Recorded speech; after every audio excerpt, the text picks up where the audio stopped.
지금 결코 상황이 낙관적인 게 아니에요. 저는 2020년, 2021년은 다 버블이라고 보기 때문에 이건 그냥 다 날아간다고 보고요. 2년에서 2년 반 정도는 무조건 견디셔야 돼요. 제가 봤을 때 던지지 마시고.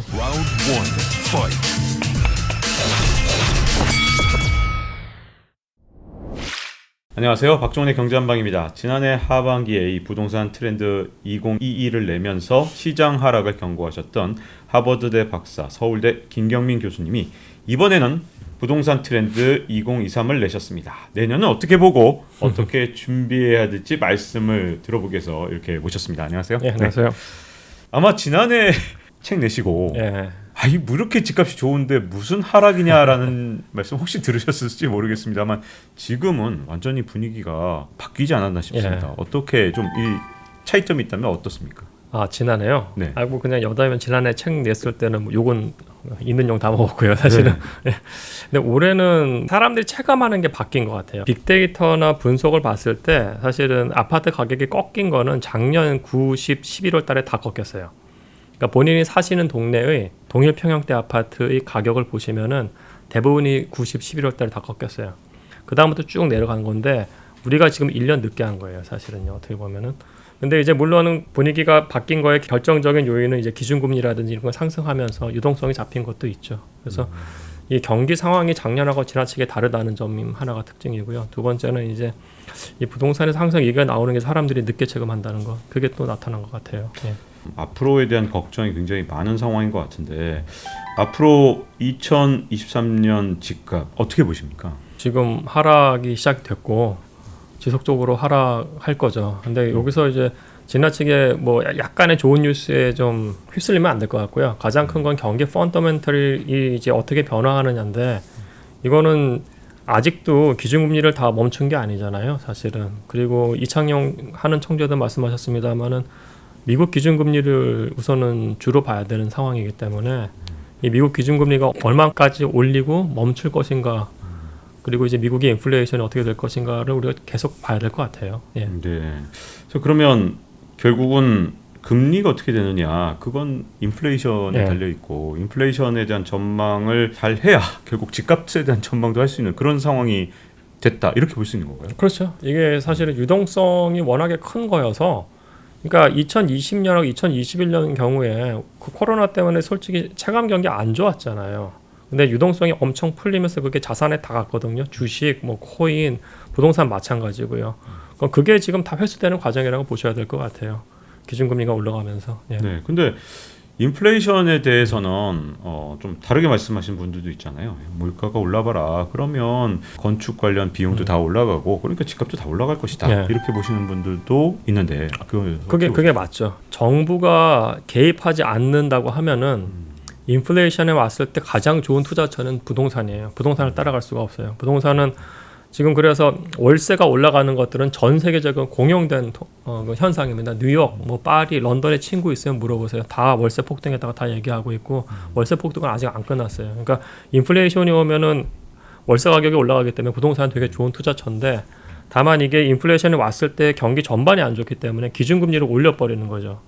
기준금리를 올려버리면서 이제 그게 집값에 영향을 주는 거죠. 그러니까 인플레이션은 부동산에 두 가지 방향으로 영향을 줘요. 월세 올리는 것하고 주택 가격 떨어지는 방향이요. 예. 그러면 지금 현재 시장은 어떤 압력이 가장 크다고 보시는 거예요? 그거는 뭐 집값 떨어지는 압력이 월등하죠, 사실은요. 우리나라가 월세 체제가 아니기 때문에 또 혹시 이게 좀 다른 방식으로 영향을 미치거나 하는 건 없을까요? 그러니까 우리나라는 사실 그래서 지금 전세 가격 떨어지는 거와 매매 가격 떨어지는 게 잡히고요. 그 다음에 많은 분들이 이제 월세화를 걱정하시는데 사실은 반전세가 많아지고 있어요. 제가 데이터 안에서 그러니까 뭐 월세만 추려봤을 때 뭐 예를 들어 가지고 서울시에 있는 30평대 아파트 같은 경우에 대략 지난 10년간 140만 원대에서 왔다 갔다 했어요. 이게 지금 200만 원을 뚫었어요. 그러니까 이게 굉장히 빠르게 오르는 상태는 잡혀요. 예. 여기서 약간 미국의 경우에 물가가 크게 이렇게 오른 걸로 자꾸만 잡히는데 월세가 가장 큰 영향을 미치잖아요. 그렇죠. 근데 여기서 이제 양쪽이 지금 미국 내에서도 좀 싸우는 것 같더라고요. 그러니까 월세가 후행 변수라서 이제 내년쯤 꺾일 건데 지금 이 월세가 올랐다고 지금 이렇게 금리 많이 올리는 건 너무 위험하다, 이렇게 보는 시각도 있고 거꾸로 월세가 이제 후행 변수니까 계속 오를 거 아니냐. 예. 빨리 금리를 안 올리면 지금 월세 치솟는 것 때문에 인플레이션이 내년에도 굉장히 심각할 것이다. 더 빨리 금리를 올려야 된다. 이 월세 때문에 이 후행 변수라는 것 때문에 양쪽의 시각이 좀 엇갈리는 것 같은데 지금 미국에서 어떻게 이 미국의 부동산 시장을 봐야 될까요? 월세 오르는 거. 월세 자체가 올랐다고 하면은 그거 자체가 인플레이션에 반영이 된 거잖아요. 네. 그러니까 미래 가격을 두고 인플레이션을 하는 게 아니고 지금 시점에 월세 가격이 오른 거에 대해서 반영을 한 거기 때문에 선행냐 후행이냐보다는 인플레이션 자체가 오른 게 저는 굉장히 중요하다고 보고요. 제가 미국 경제학자들이랑 얘기를 했을 때 가장 염려하는 부분은 뭐 제 책에서도 썼습니다만 인플레이션이 미국이 이제 1974년에 급격하게 올라가요. 그때 탑을 찍고 78년까지 내려갔다가 80년에 다시 솟구쳐요. 이거를 두려워해요. 네. 사실은요. 이게 그때도 보면 기준금리가 74년도에 13%까지 올라가요. 그 다음에 80년에 거의 20%까지 기준금리를 올려요. 그걸 잡기 위해서. 그래서 제가 봤을 때는 인플레이션이 약간 좀 떨어졌다 하더라도 미국에서 연준이 곧장 내리진 않을 거예요. 그걸 확인을 하는 과정이 존재를 할 겁니다. 따라서 올린 다음에 이게 기준금리 멈추는 순간이 어느 정도 길 거예요. 그 다음 단계를 딱 꺾이지는 않을 것 같아요. 그러면 그 과정에서 집값은 어떤 식으로 움직이게 될까요? 집값은 이제 이게 제가 봤을 때는 금리가 올라간 다음에 집값이 그대로 영향을 미치지는 않거든요. 이 시차를 두고 또 반응을 해요. 집값이라는 게 사실 그래서 기준금리 멈춰선 다음에 그 기간만큼 이제 집값은 계속 떨어지거나 아니면은 이제 정체 수준으로 가는 거죠, 사실. 예. 네. 그리고 이제 지난해까지 정말 유행처럼 이 투자가 늘어났던 게 꼬마 빌딩이었잖아요. 예. 과연 이 꼬마 빌딩 이 현재 건물주들은 지금 현재 어떤 상황일까요? 우선 돈이 많은 사람들은 괜찮을 건데 네. 이제 대출을 많이 끼고 있는 사람들이 이제 그 사람들이 문제일 거예요. 왜냐하면은 꼬마 빌딩은 뭐 이런 말씀 드리면 그렇습니다. 사실 선수들이 끼는 마켓이에요. 분석을 제대로 하고 월세 같은 것들이 어느 정도 들어오는지 예측을 하고 은행 이자 같은 것을 대비하는 사람들인데 작년하고 재작년 동안 가장 많이 오른 거는 아파트가 아니고 사실 강남에 있는 꼬마 빌딩이에요. 그럼 거기는 무슨 말이냐면은 일반인들이 많이 끼는 거예요 지금. 근데 그분들이 제대로 분석 안 하는 분들이 있으면 지금 큰일 날 거예요. 왜냐하면은 꼬마 빌딩은 1년마다 리파이낸싱 하기 때문에 이자율이 팍팍 뛰어가요. 예, 그래서 그거 못 버팁니다 사실은요. 이거는. 예. 꼬마 빌딩에 투자한 경우에는 이 금리 부담이 바로바로 반영이 바로 되기 때문에 반영돼요. 바로. 그러니까 이게 예를 들어 14억을 대출을 꼈다고 했을 때 네. 작년까지 한 달에 한 400 냈다고 하면 지금 600 내는 사람들이 나타났고 내년엔 800 낼 거예요. 네. 그러면 그 기간 동안 2년 동안 임대료를 2배 올릴 수 있냐고요. 못 올려요. 네. 던질 거예요 그때는. 예. 결국은 이게 모든 게 다 인플레이션이 언제 꺾이느냐 여기 달리는 예. 것 같은데 혹시 이게 예측 시나리오별 어떤 차이 같은 게 좀 있을까요? 어떻을까요? 제가 미국에 있을 때도 그런 시나리오 분석을 좀 했었는데요. 이게 작년에도 이제 기준금리 오르는 거에 대해서 제가 예측을 좀 했었고요. 지금도 저는 다른 변수들이 있으나 가장 중요한 시나리오는 여전히 기준금리라고 봤어요. 그래서 하늘이 3.5 정도로 기준금리를 올렸을 때 제가 봤을 때 이게 떨어지는 폭이 좀 심각한데 퍼센티지보다는 이게 어느 시점까지 떨어지면 대략 2018년 4분기 정도까지 떨어져요. 2018년 4분기. 4분기? 예, 예. 근데 이거는 사실 뭐 제 비에 동의하지 않은 분도 계시겠습니다만은 저는 2020년, 2021년은 다 버블이라고 보기 때문에 이건 그냥 다 날아간다고 보고요. 네. 그럼 2019년 4분기에서 얼만큼 떨어지느냐인데 그때보다 1년 더 떨어지는 거죠, 사실은요. 3.5라고 하면은 네. 4%까지 올라간 다음에 약간 좀 더 떨어져요. 그때는 2018년 한 상반기, 1분기 정도 떨어져서 이게 좀 굉장히 베리에이션이 클 것 같아요. 예. 그 0.5% 포인트 정도 차이가 집값에는 큰 차이를 낼 수 있는 엄청 거죠? 큰 차이가 나죠. 예. 오. 그러면 현재는 어느 쪽이 좀 더 유력하다고 보십니까? 3.5, 4.0. 그거는 이창용 총재님 마음인데 총재님도 중요하지만 미국 연준도 연준하고의 중요하죠. 내외 금리 차도 좀 중요할 것 같은데요. 네. 글쎄요. 근데 이게 전 세계에서 지금 기준율을 그냥 막 올릴 수 있는 데는 미국밖에 없어서 우리가 얼만큼 빨리 쫓아갈지가 의문이긴 해요. 근데 지금도 디폴트로 나오는 게 11월 달에 연준에서 0.75 올리고 12월 달에 최소 0.5 올린다고 했잖아요. 그럼 벌써 1.25가 이번 올해 2달 동안 또 올리는 거거든요. 근데 네. 과연 우리나라가 그걸 그렇게 올릴 수 있을까? 근데 만약에 그렇게 안 올린다고 했으면은 우리가 그때 환율이 1,400원 뚫어버렸었잖아요. 그럼 네. 지금 벌써 1,450원 됐는데 지금 그게 뉴 노멀이 됐거든요. 네. 1,400원 뚫어버렸을 때 다 당황했었잖아요. 그 시점이 이창용 총재님 잘하고 계신다고 봅니다만은 그때 기준금리 0.25 올린 다음에 미국하고 역마진 났을 때예요. 사실은요. 그렇게 하면서 환율 급등하고 국고채 금리 급등해버렸거든요. 그 거의 발작 수준이었어요. 제가 봤을 때는요. 근데 그러면서 이제 다시 미국하고 기준금리가 비슷해지니까 그다음부터 환율이 1,400원 이상에서 지금 안정화된 거죠. 근데 앞으로 2개월 동안 어떤 일이 발생될지 모르겠어요. 좀 심각할 것 같기도 하고 좀 걱정은 됩니다. 예. 지금 이제 연준의 어떤 의지에 대해서 시장이 좀 오락가락하는 것 같습니다. 어떤 때는 시장이 야 연준이 계속 올리겠는데 이런 공포감에 휩싸여 있기도 하고 지금 이 녹화하는 시점에서는 연준이 그렇게까지 올리겠어? 또 이런 공감대가 지금 있기도 하고 해서 왔다 갔다 하긴 하는데 어쨌든 이 불안한 상황에서 이제 버블 정점에 물린 영끌하신 그런 부동산 투자자 또는 뭐 자기 집을 마련하신 분들 이런 분들은 지금 어떻게 대처해야 될까요? 무조건 견뎌야죠. 견딜 수 있는 만큼 견뎌야죠. 이게 아마 굉장히 힘들 텐데요. 견디는 거 말고는 답이 없어요. 왜냐하면 지금 턴다고 했을 때 우선은 자기가 벌어뒀던 자산이 거의 대부분 날아갈 거예요. 날아갈 거고 그 다음에는 그러면 이제 그 자산 축적의 과정이 또 굉장히 지난할 거고요. 그러니까 지금 부동산이 지금 같은 다운턴에서는 특히 개인 같은 경우에 갈아타기가 굉장히 힘들어요. 사실은요. 그래서 그건 함부로 추천 못 드리고 이게 부동산은 사이클이기 때문에 이게 작년까지는 우리가 무조건 계속 오른다고 생각했었잖아요. 지금은 또 계속 떨어진다고 하는데 그건 아니고 사이클이고요. 2010년대 상황을 보면은 당시 하락장이 2010년부터 2012년 말까지 3년이었어요. 지금 하락은 사실 작년 연말부터 시작이 된 거예요. 벌써 1년을 하락했어요. 앞으로 2년 정도 있으니까 2년에서 2년 반 정도는 무조건 견디셔야 돼요. 제가 봤을 때 던지지 마시고. 예. 2010년대 하락장은 말씀하신 대로 한 3년 정도였지만 90년대 하락장은 외환위기까지 연결되면서 사실상 한 10년으로 봐야 되지 90년대 않을까요? 하락장은 사실 더 길었죠. 강남 같은 경우에 사실은 91년에 분당 만들어지면서 거의 97년까지 한 7년 하락장이었어요. 네. 예, 그러니까 하락이 굉장히 길었습니다만은 사람들이 지난 10년간 경험과 학습을 했어요.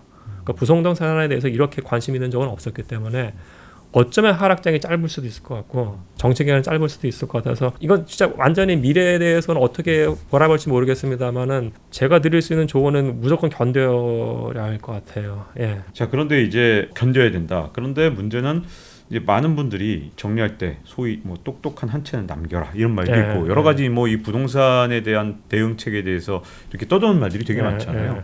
어떤 게 가장 지금 현재 가장 올바른 미래를 위해서 부동산에 대한 대처가 아닐까요? 그래서 이 똑똑한 한 채도 돈 많은 사람이 가능한 거고 만약 그렇지 않다고는 좀 힘든 상황일 텐데요. 우선은 뭐 무주택자는 무조건 뭐 그냥 상황을 봐야죠. 상황을 보고 지금 하락이 시작된 상황이기 때문에 내년이나 후년쯤에 정말로 쇼핑할 수 있는 기회가 올 거예요. 자기가 원하는 물건들이 굉장히 많이 쏟아질 겁니다. 그 상황일 거고 그때 똑똑한 한 채를 고르시면 될 것 같고요. 지금 1주택자인 경우가 갈아타고 똑똑한 한 채를 갈까? 그거 아마 굉장히 힘들지 몰라서 그 부분은 본인이 완벽한 준비를 했다고 하면 뭐 추천드릴 수도 있겠습니다만 아니면은 좀 모르겠고 똑똑한 한 채 관련해서 사람들이 생각을 하는 게 그거 같아요. 초대형 초고가 건물이 정말 똑똑한 한 채일까에 대한 질문일 수도 있을 것 같은데 그냥 진짜 여담인데 그러니까 우리나라에서 뭐 한남 너일 이런데 뭐 100억에 팔리고 막 그렇잖아요. 네. 한 채가. 근데 한남은 너일의 최고 평형대를 가격대를 보면은 작년 초반에 해도 한 80억이었거든요. 엄청 큰 가격인데 그게 2014년에도 80억이었어요. 그 말씀 뭐냐면 초대형 초고가가 투자 수익률 측면에서 강북에 있는 아파트 가격도 못 눌러요. 예, 그래서 과연 똑똑한 한 채가 맞느냐는 그 유형에 따라 다를 것 같아요. 예. 이제 과거 하락장은 이제 크게 어쨌든 두 번 정도 봤을 때 1990년대 하락장 그때 하락폭도 엄청나게 컸고 그런데도 불구하고 금융 시스템 위기로 안 갔던 것 제 개인적인 생각은 그때는 개인들이 은행 문턱이 너무 높아서 가까이 갈 수도 없었기 때문에 빚진 사람이 없었기 때문에 야 이렇게 많이 떨어졌는데 어떻게 버텼지? 라고 생각해 보면 빚진 개인이 없었기 때문이 아닌가 그렇게 생각하고 2010년대는 그리고 강도도 90년대보다 작았기 때문인데 2022년에 이 하락장 요즘에 막 PF 대출도 문제가 있다는 둥 회사채 발행이 잘 안 된다는 둥 기업 업무 난리 났다는 둥 이럴 때마다 이게 신용 경색까지 가는 거 아니냐 그렇게 되면 시스템 위기로 부동산까지 여기서 만약에 하락을 하면 우리가 항상 걱정하는 건 이게 시스템 위기로 갈 거냐 말 거냐 이건데 혹시 그럴 위험은 없을까요? 가계부채가 워낙 많다 보니까. 둘로 나눠봐야 될 것 같아요. 우선 첫 번째는 이제 가계부채 여부는 본인들이 이제 산 주택의 변동금리로 했을 때 이자 부담이 얼마만큼 늘어나야 대한 문제고요. 근데 PF 대출은 이제 공급자에 대한 이야기죠. 디벨로퍼들에 대한 이야기인데 저는 사실은 지금 말씀하신 것 중에서 이 부분보다는 지금 오히려 이 공급자 디벨로퍼들 부분이 더 심각하다고 봐요. 한 달 전에 국고채 발작했을 때 국고채가 4% 중반 찍어버렸을 때 지금 다시 다운되다가 다시 올라갔습니다만은 그때 제일금융권에서 제가 아는 뭐 괜찮은 디벨로퍼들이 제일금융 가서 우리가 PF 좀 할 테니까 좀 돈 좀 꿔줘 했을 때 제일금융권입니다. 은행권 10% 얘기했어요. 하지 말라는 얘기예요. 레고 사태 난 다음엔 다 죽었어요 지금요. 네. 예, 레고 사태 난 다음에는 제일금융권 가가지고 여기 가면 지금 10% 중반대 얘기예요. 안 하겠다는 얘기입니다. 이게 지금 굉장히 심각해요. 이게 자금 경색이 다행히 지금 우리나라 디벨로퍼들 시공사들이 2016년부터 작년까지 몇 천억을 벌었어요. 예, 그래서 다행인 건데 그럼에도 불구하고 여기서 몇 개 PF가 빵꾸가 나는 데가 존재한다면 건설사 무너지기 시작하면 그 다음부터는 쭉쭉쭉 무너질 거예요. 그리고 이게 연결되는 부분들은 또 뭐냐면은 예를 들어 가지고 강남권에서 말도 안 되게 그 분양가 상한제 하면서 오피스텔을 고가에 분양한 것들이 있거든요. 강남에 한때 한 작년까지 이 고급 오피스텔 가격이 너무 비싸더라고요. 예. 이 아주 조그맣던데. 예, 맞아. 굉장히 도시명 생활주택 사이즈예요. 10평대인데 그거 막 15억 막 이렇게 했어요. 왜냐하면 분양가 상한제를 피할 수가 있거든요. 오피스텔은. 그게 만약에 거기서 15억짜리인데 건물 용적률 어느 정도 봐가지고 한 300채를 줬다고 치자고요. 그럼 그 사이트 하나가 지금 4,500억이에요. 건물 하나가. 그러네요. 예, 그러니까 이게 한번 무너진다는 보통 그 디벨로퍼가 시범공사 연대 보증 시켜가지고 그 파이낸싱을 은행에서 연결을 시켜주거든요. 얘가 만약에 분양이 안 되는 거예요. 그때는 시공사 무너지고 금융권까지 가는 거예요, 사실은. 그래서 지금 결코 상황이 낙관적인 게 아니에요. 그러니까 개인들 부채 NPL 나올 수 충분히 있어요. 근데 이게 LTV하고 DTI가 높아졌기 때문에 신용 껴가지고 영끌했던 사람들 약간 문제 있을 수 있습니다만 10억 이상 괜찮을 거고요. 6억 이하 괜찮아요. 6억에서 10억 사이가 약간의 문제가 있을 수 있는데 문제가 터지는 부분들은 지금 신용 경색이 너무 왔기 때문에 이쪽에서 터져버릴 수가 있어요. 다행히 근데 지금 돈을 많이 쌓아놨겠지만 괜찮습니다만 이게 또 어떤 방향으로 할지 몰라요 지금. 예. 지금 정부에서 이제 레고 사태 요걸 좀 진화하겠다고 50조 원 플러스 알파 이 투입을 하는 것뿐만 아니라 PF 대출도 잘 보겠다. 그다음에 디벨로퍼도 좀 살펴보겠다. 그랬으니까 좀 이 어려웠던 최악의 상황은 좀 이걸로 넘길 수 있을까요? 그러면은 이제 금융권에서 어느 정도 파이낸싱이 나오는지를 봐야죠. 근데 국채 발작했을 때 레고 사태 전에 그때도 10% 얘기를 했었거든요. 제일금융권에서. 그렇다고 디벨로퍼들한테 그 집 지으라고 아파트 지으라고 정부가 은행권에 야 너희들 더 싸게 해줘. 그건 안 돼요. 이 사람들도 봤을 때 리스크 관리하는 거거든요. 은행에서도. 문제가 되는 것들은 이제 PF가 진행되다가 중간에 이제 메자닌이라고 그래가지고 중간 대출을 하는 상품들이 있잖아요. 네, 메자닌이 안 되는 경우 이제 터지기 시작할 거예요, 사실은요. 네. 그것들 잘 봐야 돼요, 지금. 예. 그러면 앞으로 이제 어쨌든 시장을 좀 잘 살피면서 예. 올해 그리고 연말까지 그리고 내년 이렇게 좀 봐야겠네요. 그렇죠. 지금 위기는 계속 되는 거니까요. 지금 그래서 정부 당국자하고 금융이나 이런 데서 지금 이 사이트들 되게 잘 봐야 돼요. 지금요. 예. 이 위기 자체가 그러니까 미국이 금리 인상을 멈추면 해결이 되는 겁니까? 아니면 낮추기 시작해야 비로소 좀 위기 상황에서 벗어나는 건가요? 낮춰야죠. 엄청 고금리잖아요. 우리가 지금 2020년, 2021년에 말도 안 되는 0%대 이자율에 지금 다 완전히 어떻게 보면 하이된 거예요. 마약을 한 것처럼. 네. 그잖아요. 근데 우리가 20년 전만 하더라도 기준금리 3%까지 올렸다가 좀 내쳤다가 완전 0.5가 된 거거든요. 지금 그 수준까지 간 거잖아요. 근데 거기서 더 가잖아요. 그러면 상황은 완전히 다른 거죠. 예. 네. 어떻게 보면 이 버블이 빠질 때 위기와 기회가 공존하는 것 같은데요. 자, 그러면 다음 회복될 때는 어떻게 기회를 잡을 수 있을 것인가? 다음 시간에 계속해서 알아보도록 하겠습니다. 감사합니다. Round 1, fight.